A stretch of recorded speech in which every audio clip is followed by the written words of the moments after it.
president of research at NBCU, talks about his single source approach for measuring the recent Olympics.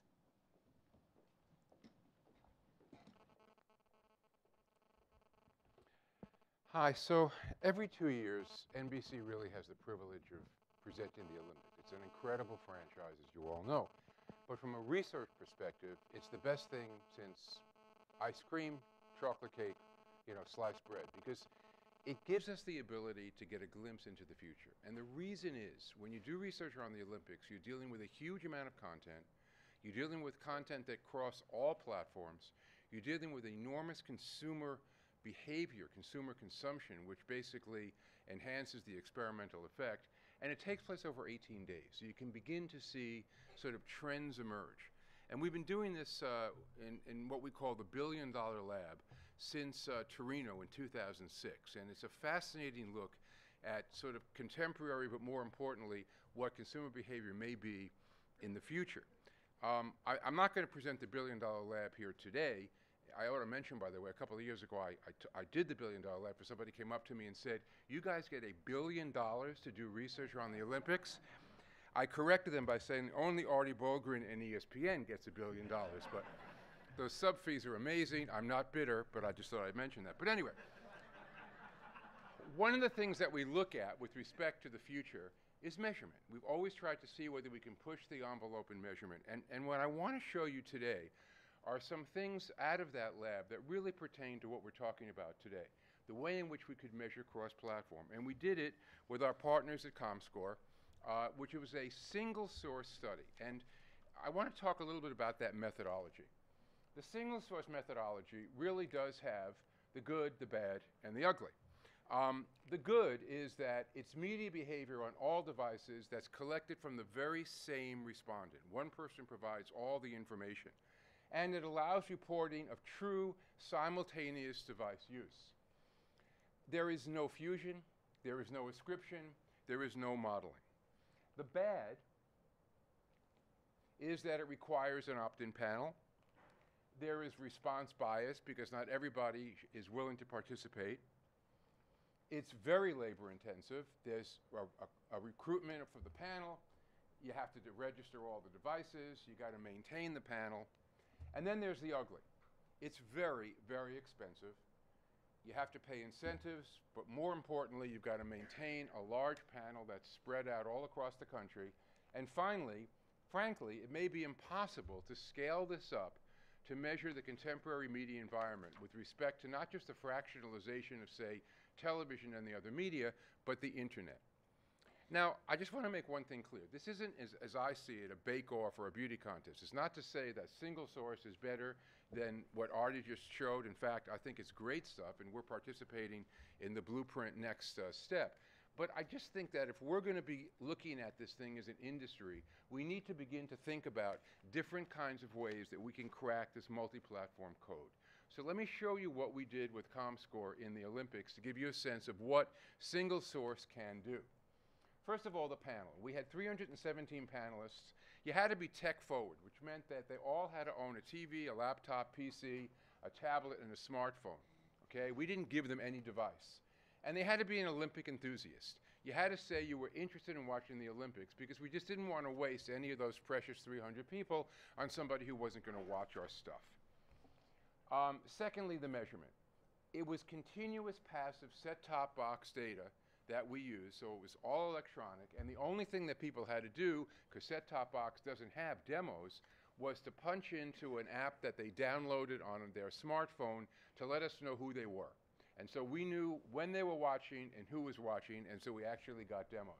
And then when it came to digital, once again, continuous and passive measurement of all of the digital devices. And the only reason I bring that up is, a lot of times we do things like self-report. How many hours did you watch? Stuff like that. Notoriously unreliable. This stuff was as electronic and as passive as we can get it. So this is what the panel looked like in terms of their consumption of the Olympics. And so much of this is consistent with what Artie showed. It's really kind of interesting. During the Olympics, 54% of our panelists consumed the Olympics on 4 screens.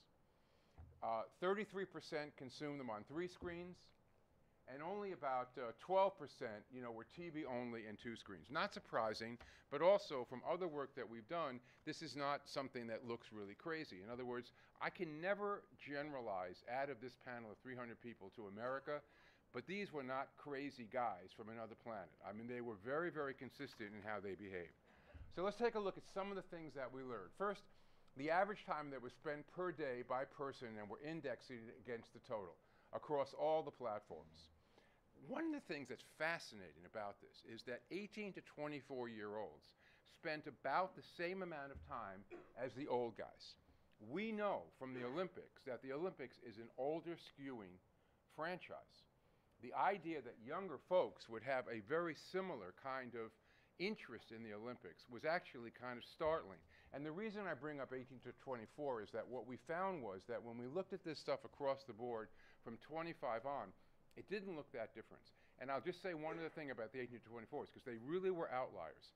We didn't find, 1 or 2 people that were so big in this or used it so much that it skewed the result. And again, if any of you own or operate an 18 to 24-year-old like I do, basically none of this should surprise you, okay? And I'll show you why in a minute. So first, how much time did these guys spend on television? Well, they're not TV guys, okay? They consumed a huge amount of Olympics, but it wasn't necessarily on TV. However, take a look at another platform. Hello. These guys spend, you know them. Their smartphone is tied to their hip. It's what they do all the time. And the fact that the huge amount of their consumption came from the smartphone, I think is very indicative of the way in which, we can begin to see future consumer behavior. Having said all that, what this study showed us is that TV is still king. In other words, in terms of time spent, 72% of our panel's time with the Olympics was spent with television, 28% was spent with digital. And by the way, on a national basis, because we had other ways to measure this, that TV was 76%. So again, these guys were not really outliers at all. Just to remind you, when we did this stuff in London, we found that TV accounted for 89% of the time spent, digital 11%, and once again, digital has now, doubled. And by the way, this is only 2 years. So it's an amazing kind of progression that's been going on.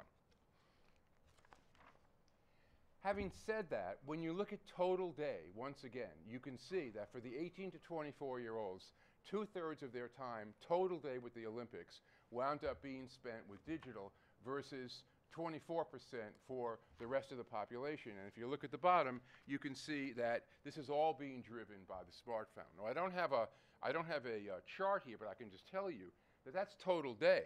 But when we looked at their use of TV, 18 to 24s, at night during prime time when the big show was on, that TV went from 36% to 60%. So again, this stuff is actually kind of subtle, but once again, we're getting a sense of how people are behaving by different kinds of attributes. The other thing that we learned was simultaneous viewing. No surprise here, everybody watches TV with some other device in their hand. And one of the things that we found consistently throughout all kinds of work is that the more screens you watch, the more time you spend. So again, the average time spent per day, if you use just TV and one other device, you were 32% more time spent with the Olympics, 55% more time spent if you use 2 devices, 71% more time spent with TV if you use 3. That's good news for a content provider that's trying to do content. I also think it's pretty good news for advertisers. The other thing we were looking at was simultaneous viewing. Now, we define simultaneous viewing with a very high bar. You have to have consumed the Olympics on television and some kind of Olympic content on the other device or devices. Back in London, 29% of the people who were consuming the Olympics during those games were simultaneous viewers. 2 years later, that group went to 35%. And what's kind of interesting is when you get into age breaks, what you see is the young guys and the old guys are not that far apart. 25 to 34 were actually suppressed a little bit, and it's one of the things that we're kind of trying to understand. Among those who followed the games on more than one screen, the top was how many there were. The bottom is saying that over 1/3 of the time spent watching on the Olympics on TV was accompanied by another device. The other thing was the length of tune. If you were only a TV guy, you know, if you want to basically index against it and you use Simultaneous TV, for 18 to 24s, there was 29% more time spent, length of tune. Again, for younger guys, it was 42%. One of the issues about the Olympics for us is that the mothership, which is prime time, is really critical. And does this stuff wind up cannibalizing it, or does it enhance it? What we find time and time again in many, many different ways, I'll just show it to you one way, is that the number of people who were streaming and who watched our stuff live on streams, and everything that we did was live during the day. We had the 9-hour delay and all that. They basically, 4% more live streamers were watching basically the primetime program, and you can see there wasn't a huge difference in terms of the time that they spent.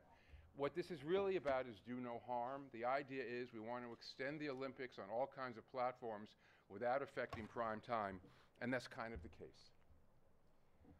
So let me give you a sense of a day in the life of an Olympic fan. And by the way, there were two headlines that came out of the $1 Billion Lab study.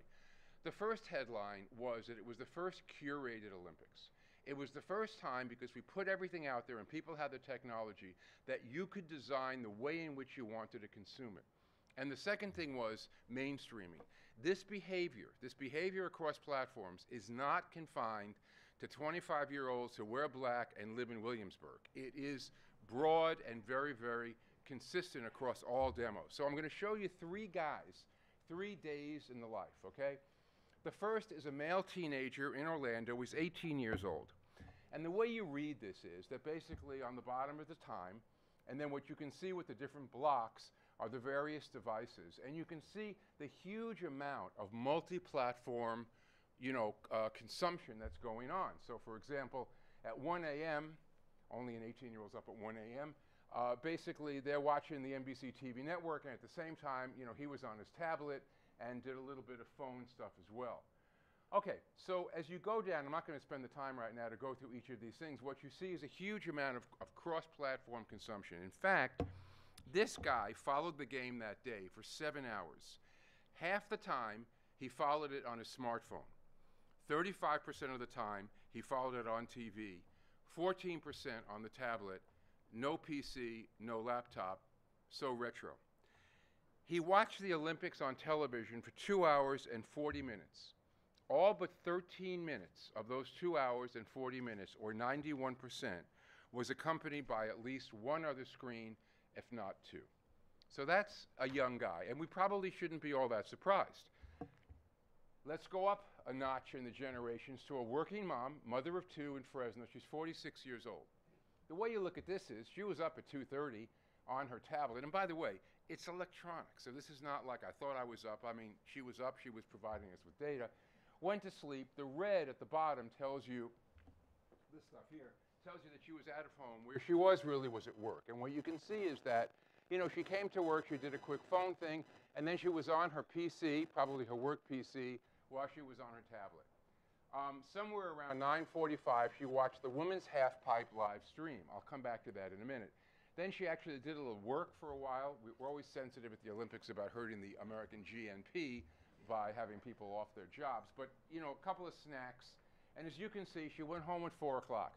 Came home, and at 7:30, she warmed up with the Olympics with her tablet. And then, like I say, that red is she watched the Olympics the way God intended on a big TV. But on the other hand, she also had all kinds of simultaneous activity going on, including a little bit of Facebook. But I think what's kind of interesting is she also watched the women's half-pipe, a women's half-pipe event again. So the idea that she got her fill from women's half-pipe on streams and didn't want to watch the mothership is absolutely wrong. And now finally we get to a male alpha boomer, 66 years old. I think of him as a very social elder dude because this guy went out, I guess for his coffee, walked the dog, started watching the hockey game on his tablet, got home at 8 o'clock. The game was continuing on NBC Sports Network, and he just went from one platform to the other and then took the opportunity of an empty tablet to watch curling at the same time. And again, what you can see, I'm not going to go through it in detail, is just that all of that simultaneous activity, and this guy is 66 years old. So that's what simultaneous viewing and the way in which we can measure it with single source can offer us. I have to be honest, this was very, very delimited. 300 people, we only measured Olympic content. To try to measure the real world is really, really hard. But I just wanted to give you a sense of what one kind of methodology could be. And the only other thing I would leave you with is mark your calendars, because in 834 days we'll be in Rio, and I'll come back and talk to you about that then. Thank you very much.